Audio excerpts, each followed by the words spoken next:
అన్నీ ఉండి సాధిస్తే అది పెద్ద గొప్ప విషయమేమీ కాదు.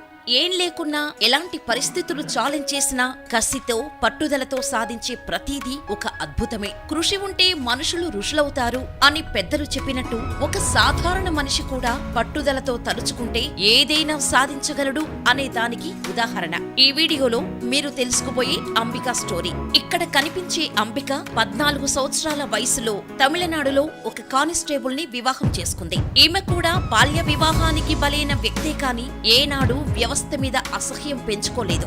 ఆమె 18 సంవత్సరాలు నిండేసరికి 2 ఆడపిల్లల తల్లైంది. అయితే ఆ రోజు రిపబ్లిక్ డే. అంబిక భర్త పోలీస్ పెరేడ్ కోసమని ఆ రోజు పొద్దున్నే లేచి హడావుడిగా తన డ్యూటీకి రెడీ అయ్యాడు. అయితే ఆ రోజు అంబిక పోలీస్ పెరేడ్ చూడటానికి ఉత్సాహపడి తన భర్తతో కలిసి బయలుదేరింది. పెరేడ్లో ఐజీ, డిఐజీ లాంటి పెద్దవాళ్లకు ఇచ్చిన అధికార లాంఛనాలు అన్నీ కూడా దగ్గరుండి చూసింది. మొత్తానికి భర్తతో కలిసి పెరేడ్ చూసి ఇంటికి వచ్చాక తన భర్తతో వాళ్ల గురించి అడిగితే వాళ్ళు చాలా పెద్దవాళ్లు, రాష్ట్ర పోలీస్ డిపార్ట్మెంట్లనే పెద్ద స్థాయిలో ఉన్నారు, అందుకే వాళ్లకు అధికార లాంఛనాలు అలా ఉన్నాయి అని చెప్పేసరికి ఆ సమయంలో సీనియర్ పోలీస్ అధికారులకు లభించిన గౌరవం చూసి అదే గౌరవం తనకు కూడా కావాలని అనుకుంది అంబిక.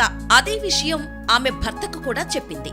దానికి తన భర్త అది అంత ఈజీ కాదని 10వ తరగతి కూడా చదవని అంబికకు నచ్చ చెప్పడానికి ప్రయత్నించాడు. కాని ఎంత వద్దని వారించినా అంబిక వినడం లేదు. ఇక ఆమె పట్టుదలను చూసి భర్త కూడా సరే నేను సహకరిస్తాను, కాని ముందు నువ్వు ఎస్ఎస్సి పాస్ అవ్వు అని కండిషన్ పెట్టాడు. కష్టపడి నిద్రాహారాలు మాని అటు పిల్లలకు ఇటు భర్తకు సేవలు చేస్తూ 10వ తరగతి పరీక్ష రాసింది. 10వ తరగతిలో ఉత్తీర్ణత సాధించి అదే కసితో ఇంటర్మీడియట్, డిగ్రీ కూడా పాస్ అయింది అంబిక. ఇక అంబిక సివిల్స్ ప్రిపేర్ కావడానికి రెడీ. కానీ వాళ్ళు నివసిస్తున్న దిండిగలకు సివిల్ సర్వీస్ పరీక్ష కోచింగ్ సెంటర్ లేదు. భర్తను బ్రతిమలాడి చెన్నైలో ఐపీఎస్ కోచింగ్ చేయడానికి ఒప్పించింది. తన భర్త అన్ని ఏర్పాట్లు చేశాడు. అన్ని వేళలా తాను ఏది కావాలన్నా సమకూరుస్తూ ఉన్నాడు. పిల్లలను కూడా తానే చూసుకుంటాను, నువ్వు మాత్రం చదువుపైనే దృష్టి పెట్టమని చెప్పి పిల్లల బాధ్యతను సైతం భర్తే తీసుకున్నాడు. అలా భర్త సహకారంతో కష్టపడి కోచింగ్ పూర్తి చేసింది. కానీ అంబిక సివిల్స్ లో 2 సార్లు ఫెయిల్ అయ్యారు.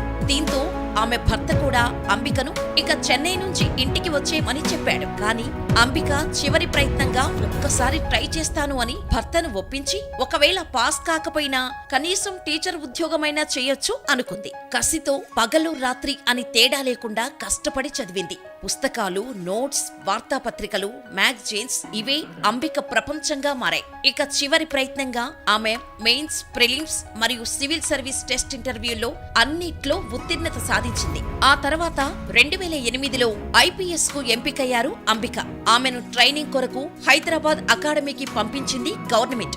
హైదరాబాద్ పోలీస్ అకాడమీలో శిక్షణ తీసుకున్న అంబిక ముంబై నార్త్ డివిజన్ డీసీపీగా నియమితులయ్యారు. డ్యూటీ ఎక్కిన కొద్ది కాలంలోనే తన సర్వీసులో ప్రత్యేక గుర్తింపు తెచ్చుకున్నారు అంబిక.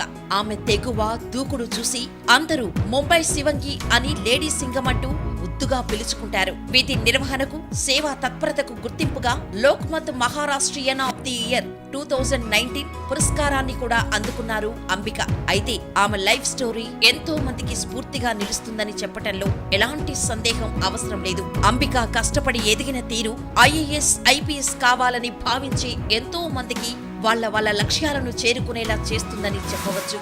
ఐపీఎస్ అంబిక కెరీర్ పరంగా మరింత ఎంతో ఎత్తుకు ఎదగాలని కోరుకుందాం. అయితే అంబిక గారిని చూసి మనం చాలా నేర్చుకోవాలి. ఆమె ఏ రోజు కూడా వ్యవస్థని కాని, బాల్య వివాహం చేసినందుకు తల్లిదండ్రులను కాని బాధ్యులను చేయలేదు. ఒకటి సాధించాలి అనే సంకల్పంతో భర్త సహాయంతో ముందుకు పోయి ఎస్ఎస్సి కూడా చదవని అంబిక ఈ రోజు తాను కోరుకున్న స్థాయిలో మర్యాదలు అందుకుంటూ సమాజానికి తన వంతు సేవ చేస్తూ ఎంతో మందికి స్ఫూర్తిదాయకంగా నిలుస్తుంది.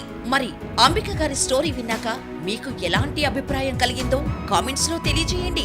ఈ వీడియో కనుక నచ్చినట్లయితే లైక్ చేసి వీడియోని షేర్ చేయండి. ఇలాంటి మరిన్ని ఇన్స్పిరేషనల్ స్టోరీస్ కోసం మా ఛానల్ ని వెంటనే సబ్స్క్రైబ్ చేసుకొని పక్కనే ఉన్న బెల్ ఐకాన్ కొట్టేయండి. మరో అద్భుతమైన వీడియోతో మళ్ళీ కలుద్దాం. ధన్యవాదాలు.